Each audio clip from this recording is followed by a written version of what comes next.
Welcome to the 2021-2022 Public Budget Consultation presentation for the Dufferin-Peel Catholic District School Board.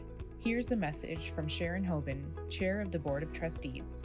Hello everyone, my name is Sharon Hoban. I'm the Chair of the Dufferin-Peel Catholic District School Board, and on behalf of the Board of Trustees, I'd like to welcome you to this evening's presentation. I would also like to thank you so much for your contribution to your child's school. Dufferin-Peel has a long history of volunteerism on school councils, and so again, thank you. You are making a difference. This evening, you're going to have a presentation from our finance department, who I'd like to thank so much, about the funding that we receive from the Ministry of Education and how we expect to spend that funding. It is a huge challenge. Over this past year, we have received COVID funding, and all of that money has been spent to hopefully make our schools safe. Again, I hope that you enjoy the presentation. Please make sure to take notes and ask any questions that you may have later on. You'll be able to post those questions on the Dufferin-Peel website. Again, thank you so much. It's so important that you're involved in Dufferin-Peel. God bless. The format of this presentation will provide for an overview of budget planning for the 21-22 fiscal year, information to date from the Ministry of Education, details regarding funding, the current Dufferin-Peel financial position, and some of the challenges facing Dufferin-Peel in our budget planning. And we will end with how you, our stakeholders, can provide input for the 21-22 budget. Presenters will be myself, Julie Cherapaka, Executive Superintendent, Chief Financial Officer, and Treasurer, and Brian Hester, Superintendent of Financial Services. When you're connected to only one school or community, it is difficult to understand the overall size of this board. There are 29 English Catholic school boards in Ontario. Dufferin-Peel is the second largest, with student enrollment over 75,000. We have adult and continuing education programs with enrollments over 40,000. 151 schools located across an expansive geographic area covering Mississauga, Brampton, Caledon, Orangeville, and Dufferin County. There are 11 trustee representatives and 2 student trustees. The multi-year strategic plan, approved by the Board of Trustees for 2019 to 2023, is guided by 5 values that reflect our core commitment to Catholic education: believe, excel, respect, thrive, and trust.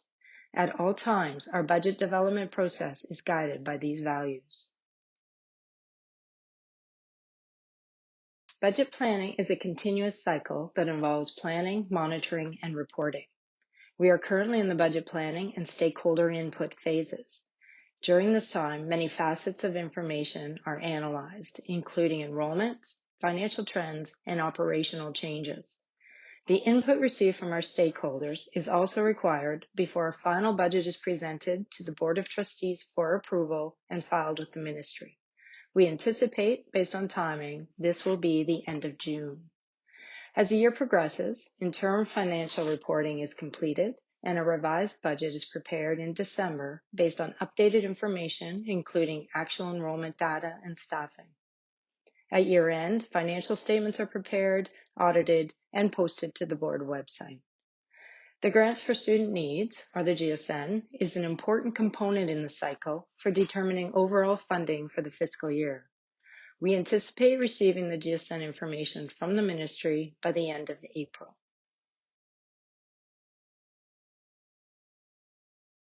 School boards have felt the impact of the COVID-19 pandemic over the last year in many ways.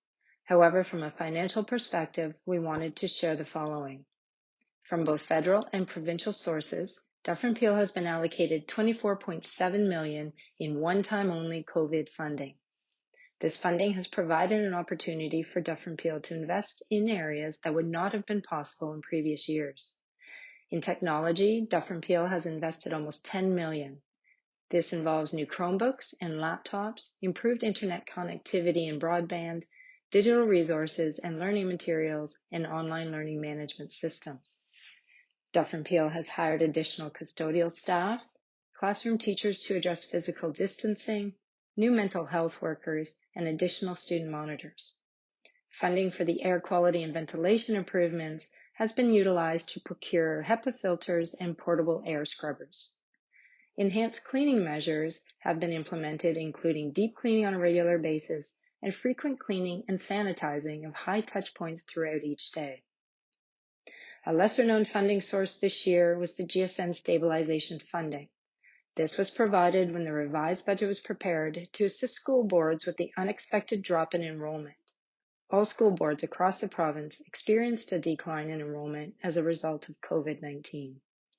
With 70% of GSN funding dependent on enrollment, a sudden and unexpected change has an impact on revenue. For Dufferin Peel, the stabilization funding amounted to $22.7 million. The COVID-19 Resilience Infrastructure Stream funding is also new. It is an application-based source of funding from the federal government that allows school boards to address education-related renewal projects, such as retrofits, repairs, and upgrades to school board facilities. Once approvals are received, all work must be completed by December 31st of this year.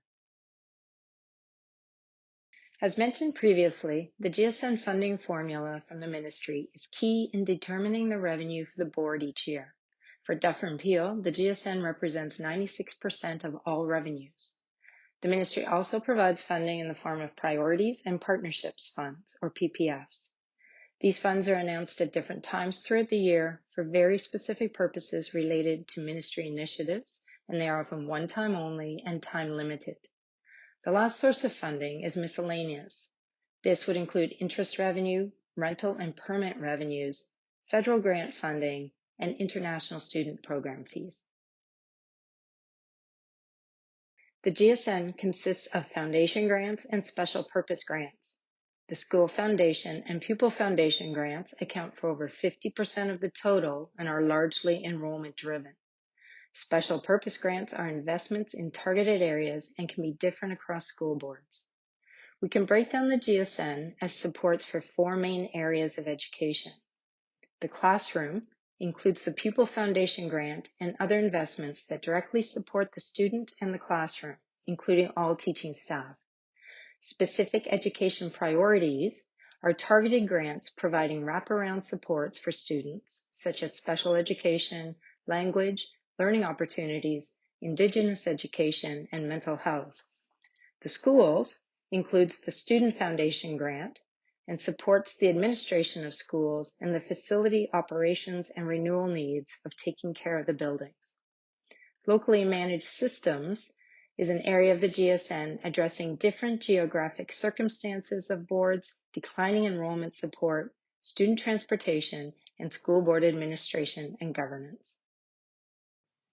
Julie has highlighted that most of our funding comes from our Grants for Student Needs, or GSNs. The 2020-21 operating grants represent $868 million for Dufferin Peel. In this chart, we're graphically highlighting the largest components of our GSN funding allocation in a bit more detail than you saw previously. As noted, more than half of our GSNs represent the foundation grants, directly supporting our classroom operations. The remaining GSN components listed provide supports for the specific education priorities and the locally managed systems, which fund our board's operations and unique needs. So where is our funding allocated? The largest area of expenditure in this visual chart represents 88.8% of our entire operating budget, which supports our 11,000 plus employees on the board. This makes sense given that we are a service organization. 1.4% of our expenditures are directly spent at the school level for classroom supplies and resources. 4.1% of expenditures directly support school and facility operating costs, such as utilities, cleaning and maintenance costs, as well as for insurance. 2.5% of expenditures are for transporting over 19,000 students on a daily basis. And finally, the remaining costs are for administration, technology, professional development training, and other school support systems.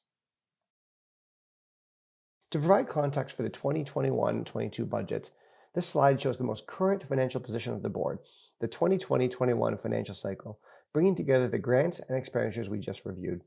Total operating revenues are projected to be $980.4 million, and total operating expenditures to be $994.2 million, providing for a forecasted deficit of $13.8 million, of which the operating component is a deficit of $12.8 million. You'll note there we've shown the impact of the COVID funding and costs included at our revised estimates financial cycle. Since revised estimates, we've received another $7.3 million with a second wave of the federal funding. To build next year's budget, we are working to untangle those one-time sources as we're attempting to form a typical budget for next year. We always like to review enrollment projections as they are a key driver for the majority of our funding. This is a high-level chart which represents some historical and some forecasted enrollments further out in the future.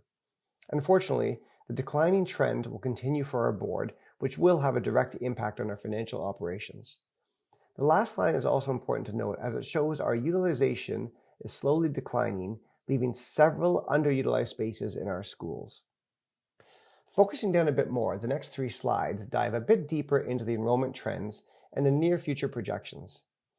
If we gain students in our schools, our funding will increase, and conversely, if student numbers decline, our funding is reduced. I'll show 2 graphs first, visually representing our preliminary enrollment projections, and then I'll show the data in a table format. Reviewing our elementary enrollment projections, the bottom line in this graph shows where we've been in the past and where we are now in 2020-21, and where we're projected to go in 2020-21 and beyond. The total forecasted elementary enrollment for 2020-21 is 45,914 pupils. Projections for 21-22 are approximately 44,861, a slight decrease over the current year of 1,053 average daily enrollment. I'd like to highlight the top line as well. This represents our elementary student capacity, or what we call the OTG, on-the-ground capacity. Capacity is the amount of students our schools are rated for. So in this case, with all of our 125 elementary schools, we have a total student capacity of just over 57,000 students. So currently we have empty or surplus spaces of about 11,000 students. This is a challenge for the board as it represents space which must be heated, cleaned, and maintained. Efforts have been made to reduce this impact by shuttering classrooms which aren't required.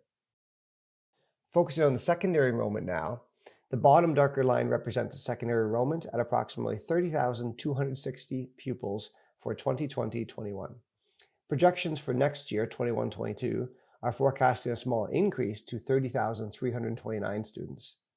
If we look at the top dashed line representing the capacity, we notice it's much closer than the elementary lines, with excess capacity of only 800 pupil places. The scale of this chart is much smaller as the lines are only a couple of hundred pupils apart versus those elementary lines. This means that our secondary schools are just below full capacity. Finally, enrollments are presented here in a table format, with the 21-22 enrollment is forecasted to decrease to 75,190 pupils, a decrease of 984 pupils or 1.29% over the current year. Since 2015-16 to the projected 21-22 figures, that's a cumulative decline of 6,158 average daily enrollment pupils, or about 7.6%. That's a significant drop. Going forward, there is a small blip forecasted in 22-23, but the declining trend will continue from there. I'd like to now turn our minds back to the future and what lies ahead for 2021-22. Here I'll highlight the challenges we face as we build the budget. I've already noted that we need to remove the one-time funding. We'll have to manage all current operations, moving back to a more typical year. We still don't know what next year will look like, so we must consider various scenarios and unknowns that may arise. In terms of sustainability, it's been great to receive all the new technology with the one-time funding, but how can we sustain that in a few years when it all comes up for renewal? Enrollment decline was highlighted in detail and will weigh heavily on our future budgets. For staffing, leaves, absenteeism, vacancies, unfilled absences, it's been a very challenging year, and the effect of COVID may be with us in the near term. We are seeing significant pressures on our long-term disability costs, which we may have been able to manage in the past, but are now adding undue financial pressures on our board. Finally, we are forecasting inflationary pressures, such as utilities. We're seeing additional costs for electricity and gas due to longer ventilation run times and due to increases in the carbon tax. This year, Dufferin Peel has returned to using Thought Exchange to gather stakeholder input. Thought Exchange allows the user to enter into a platform where thoughts can be shared, reviewed, and rated. Using Thought Exchange will allow you to take time following this presentation to reflect on the data and then submit your thoughts for consideration in our budget planning. The Thought Exchange forum will be left open for your input until May 3rd. A link will follow on the next slide that grants you access to the platform.